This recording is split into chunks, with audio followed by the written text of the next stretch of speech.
Well, good morning, everybody. It's about 6:30 on Saturday morning. We would have already been at Carolina Bible Camp week 1 by now. Well, probably since Thursday this week, we probably would have been up there. Tomorrow would be the starting of camp, week 1. That's right. And I've got an amazing young man here. I like when he uses the word young. Young. So what I wanted to do was take a minute to interview my good friend Kirk Sams. He's been a part of Carolina Bible Camp for well over 30 plus years. He doesn't look that old, but he's been around that long. So I wanted to ask him a few questions, kind of an informal interview here. I know you're hearing the birds and stuff like that going on behind us, but just enjoy this few minutes you have with Kirk Sams. So, Mr. Sams, you want to say anything before we get started? All week, especially starting since Thursday, like Andy said, we'd normally be, for the last several years, we'd be up at camp for 3 to 4 days getting everything ready. And I didn't go to camp on purpose. I've started up there 3 times already this week just to drive up. But since the kids can't be there, I didn't want to be there. Yeah. So that's where we're at this morning. Well, when I ask you these questions, you're going to hear a lot about Kirk's experiences and how it's impacted him over the years. He may not want to acknowledge this, but he's impacted people far and wide throughout the Carolinas and Tennessee, and we just thank you for your service. And You're welcome, but it's time to get on with the interview. See what I tell you. So, how old were you when you first attended Carolina Bible Camp? My first summer at Carolina Bible Camp was 83 and moved, actually it was 80, I say it's 83. It was 83. It was the summer that I was the intern at the Northview Church of Christ, youth minister there, and spent my first summer there. First encounter with H.R. Butler. I'll mention more about that later. Okay. So about 38 years. About 38 years. Yeah. All right. So that's how long you've been doing it. I was only 14 years old when you started. Okay.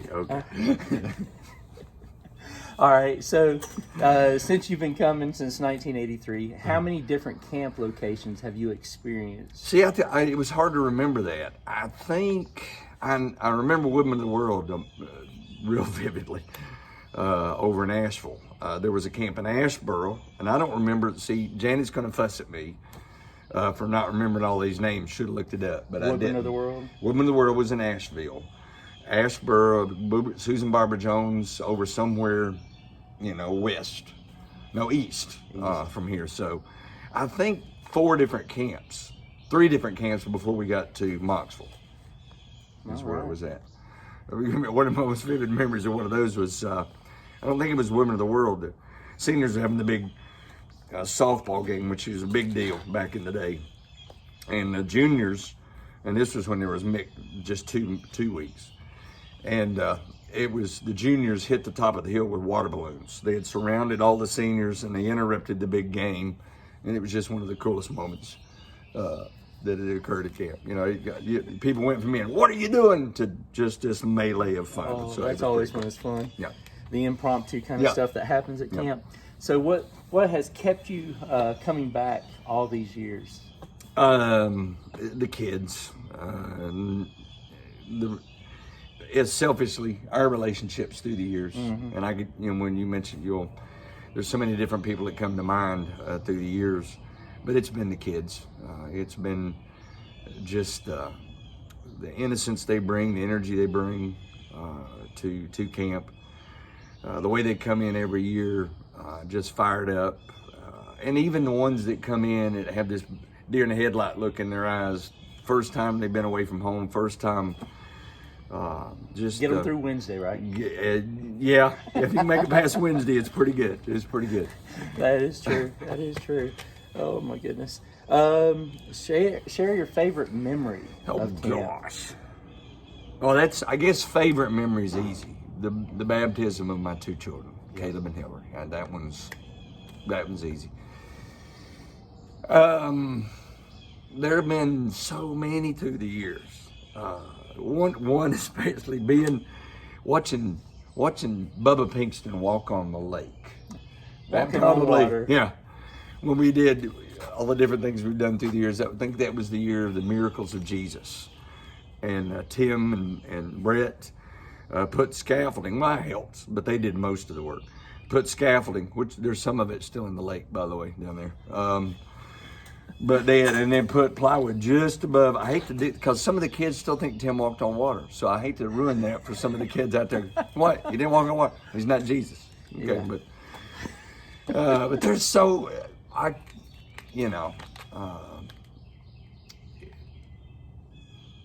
just being down at the amphitheater late at night, and especially over the last several years when we've kind of used the young men, the young ladies down there in the teams talking about their kids, the young men leading us in worship. Seeing them do their first devotional. Yeah, that's there's so many cool memories at camp. Yeah. Well, what would you say to a kid if it was his first time attending Carolina Bible Camp? It's the place to be. There is no better place. You'll never meet any better people. That this year was the toughest thing for me, of thinking about those kids, Andy. That a lot of kids come to camp and it's their home place. They love it every summer, but every year there's a kid or two or more that it's the first time they've ever experienced love. Mm-hmm. It's the first time they've ever been in a place where they're not yelled at or where stuff just not totally out of whack, and they realize I can be loved, and it's I've seen it transform kids' lives. Seen it transform adults' lives. Oh, no too. doubt about it. These kids will come in there and they'll just rip your heart out. Yeah, throw it on for it. And then hug you and tell you they love you when they anyway. leave. All right. Yeah, a couple of names come to mind with that. Yeah. Yes, there's been plenty.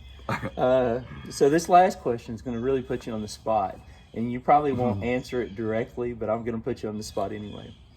Could you name one person, or multiple, staff, or camper that has made an impact on you over the years? I'll do camper first, and there's actually probably three. You're going to remember all three of these kids.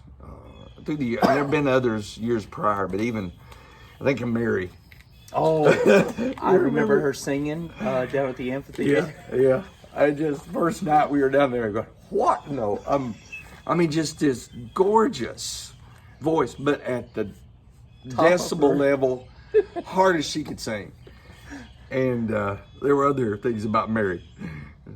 All about Mary. There's a movie about that. We're not talking about that movie. No, we're talking about movie.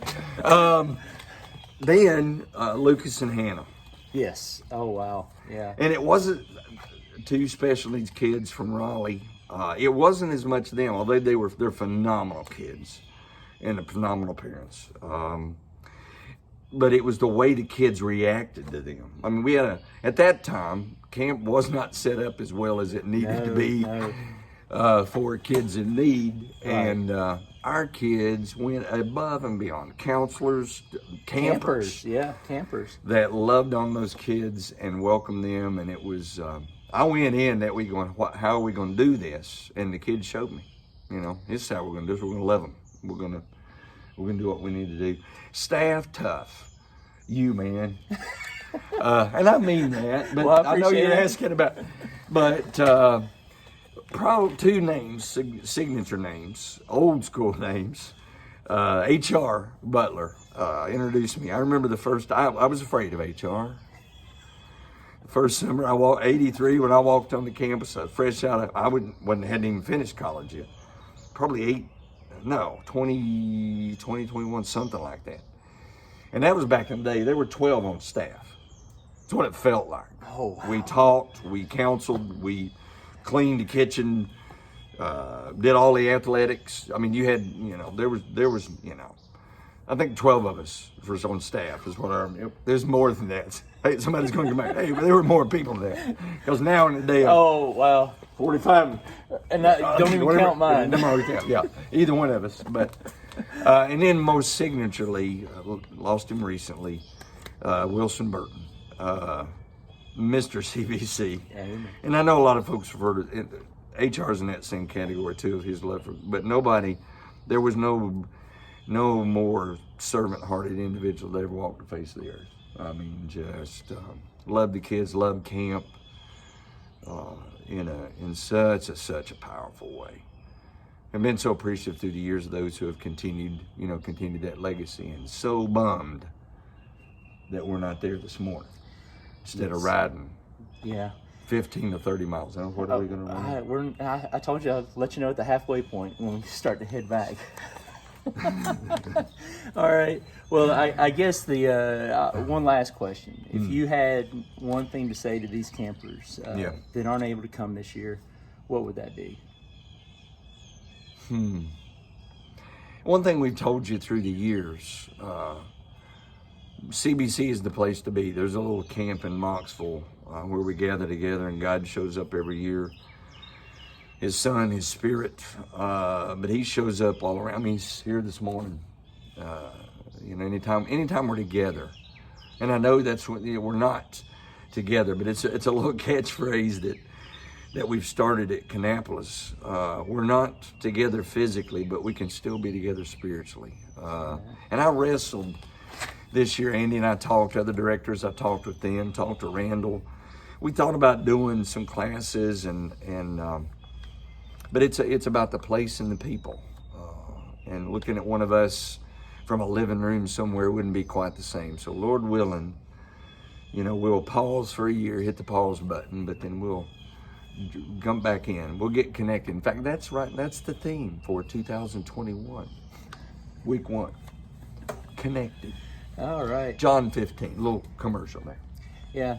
So what we want to do is ask all of you to wear your CBC shirts. Yeah. I'm going to wear mine all week. I wear them out by the time I got a bike jersey I'm going to put on. My brother gave me. Yep. We're going to wear those in just a minute. Go bicycling. And we've got something else, but we're kind of speechless. We don't know what to say. So we're just going to hold this up, and y'all think about that. All right, guys, we love you, and we'll continue these interviews throughout the rest of the summer. So we'll see you later. Love you. Bye.